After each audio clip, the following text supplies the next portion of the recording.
దయచేసి వేరే దేశానికి తీసుకెళ్తాం ఎక్కువ జీతం వస్తుంది అని చెప్పే ప్రతి ఒక్కరిని నమ్మకండి. హాయ్ అండి, మన సొంత ఊర్లో కూలి పని చేసి బ్రతికిన మన వాళ్ళ మధ్య సంతోషంగా ఉండొచ్చు.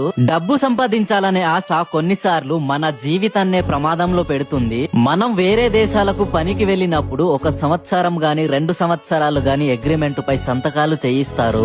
అగ్రిమెంట్ అనేది పూర్తయ్యే వరకు ఆరోగ్యం బాగోలేకపోయినా మనం ఎన్ని కష్టాలు పడినా పని మాత్రం చేయాల్సిన పరిస్థితి ఉంటుంది. పాపం ఈ అక్క వాళ్ళ ఇంట్లో పరిస్థితి ఎలా ఉందో వేరే దేశానికి వెళ్లి డబ్బు సంపాదించాలనే ఆలోచన చేసింది. దయచేసి డబ్బు కోసం తీసుకునే నిర్ణయం ముందు మన కుటుంబం గురించి ఒక్కసారి ఆలోచించండి. ఒకవేళ అరుగు ఎంపీ గుమ్మ తనుజరాణి మేడం గారు వినయ్ సారు స్పందించకపోయి ఉంటే ఈ కుటుంబం పరిస్థితి ఏంటి? ఈ రోజుల్లో ₹1,00,000 ఎవరు సహాయం చేస్తారు? ఒకవేళ ఎవరు స్పందించకపోతే ఈ అక్క సూసైడ్ చేసుకుందామనే ఆలోచన